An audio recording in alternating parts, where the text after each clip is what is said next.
அன்பான தேவனுடைய பிள்ளைகளே, ஆண்டவராகிய இயேசு கிறிஸ்துவின் நாமத்தில் உங்களை நான் வாழ்த்துகிறேன். ஒரு வசனத்தை நான் வாசிக்கிறேன். யோபு 40:23. இதோ நதி புரண்டு வந்தாலும் அது பயந்தோடாது, யோர்தான் நதியத்தனை தண்ணீர் அதன் முகத்தில் மோதினாலும் அது அசையாமல் இருக்கும்.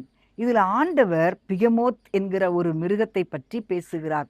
ஒரு சின்ன நீரோட்டத்தில் மட்டும் இல்ல, ஒரு பெரிய நதி அப்படியே புரண்டு வரும்போது கூட இந்த மிருகம் அசையாதாம். அவருடைய படைப்பே இவ்வளோ உறுதியா இருக்குமானால், ஆண்டவர் நம்மை படைத்த தேவன் எவ்வளவு வல்லமை உள்ளவர். கொஞ்சம் யோசிச்சு பாருங்க. அவர் படைச்ச இந்த பிகமோத்தே இவ்வளோ உறுதியா இருக்குது, இவ்வளோ வல்லமை உள்ளதா இருக்குது. ஆனா நம்முடைய ஆண்டவர், நம்மை படைத்த தேவன், அவர் சர்வ வல்லமை உள்ள தேவன். ஆமேன். அன்பான தேவனுடைய பிள்ளைகளே, நம்முடைய வாழ்க்கையில சில நேரங்கள்ல பிரச்சனைகள் ஒரு சின்ன மழை போல நம்முடைய வாழ்க்கையில வரும். ஆனா சில நேரங்கள்ல வெள்ளம் போல எல்லாத்தையும் அப்படியே அடிச்சுட்டு கொண்டு போகணும்னு பார்க்கும்.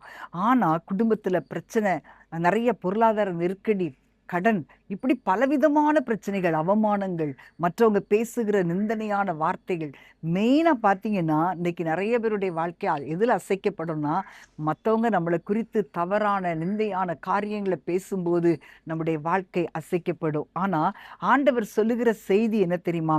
தண்ணீருடைய ஒரு வெள்ளம் உங்களுடைய வாழ்க்கையை அது முடிவு செய்யாது. ஆனா தேவனுடைய வல்லமை தான் உங்க வாழ்க்கையை முடிவு செய்யும். ஆமேன். எத்தனை பேர் நம்புறீங்க? செங்கடலுக்கு முன்பாக இஸ்ரவேலர் நிற்கும்போது, முன்பாக செங்கடல், பின்னால பார்வோனுடைய சேனை, இவங்களால என்ன பண்றதுன்னு தெரியல.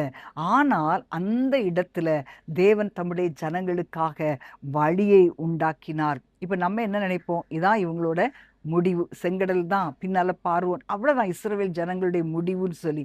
ஆனா அந்த இடத்துல தான் ஆண்டவர் ஒரு பிகினிங்கை உண்டாக்கினார். ஆமேன். தேவன் ஆரம்பத்தை உண்டாக்கினார். போராட்டம் வந்தது உண்மைதான். ஆனா அது தேவனுடைய திட்டத்தை நிறுத்த முடியல.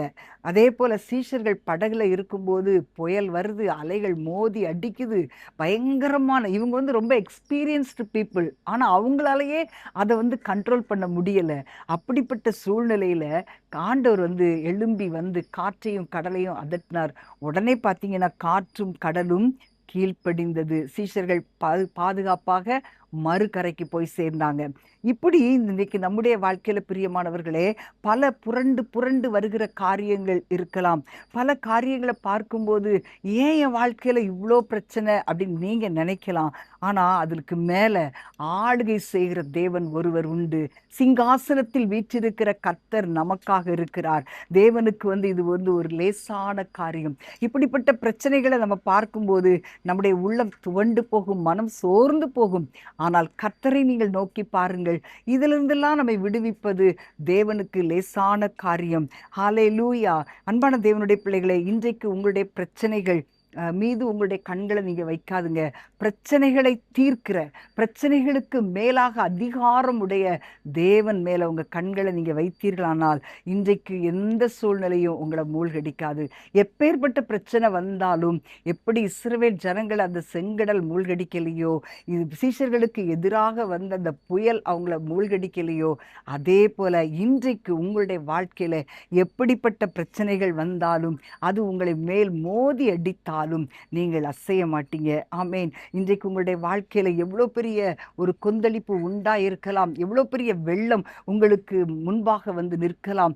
கண்ணீரின் வெள்ளம், கண்ணீரின் போராட்டம், நிந்தைகள் என்ற போராட்டம், பணப்பிரச்சனை என்கிற போராட்டம், பிள்ளைகள் எனக்கு கீழ்ப்படியலையே அப்படின்ற ஒரு கண்ணீர் வடிகிற அந்த போராட்டம், பிள்ளைகளுடைய வாழ்க்கை நல்லா இல்லையே, இன்றைக்கு நான் என் பிள்ளைகளுக்கு திருமணம் செய்து கொடுத்து என் பிள்ளைகளுடைய வாழ்க்கை நல்லா இல்லையே, அந்த ஒரு போராட்டம். இன்றைக்கு அன்பான தேவனுடைய பிள்ளைகளே, எப்படிப்பட்ட வெள்ளம் உங்களுக்கு முன்பாக பெருக்கெடுத்து வந்தாலும் நீங்க அசையாதிருப்பீர்கள்.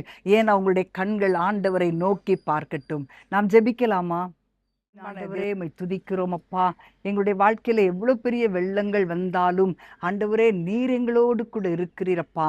எங்களுடைய பிரச்சனைகளை காட்டிலும் வல்லமையுள்ள தேவன் எங்களோடு கூட இருக்கிறபடினால் நாங்கள் பயப்பட வேண்டிய அவசியமே இல்லை தகப்பனே.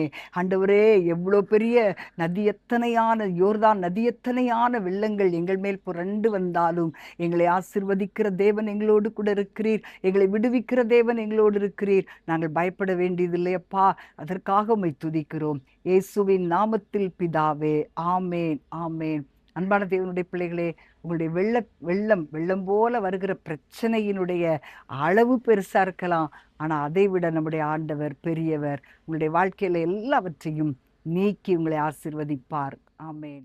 ஆண்டவரே,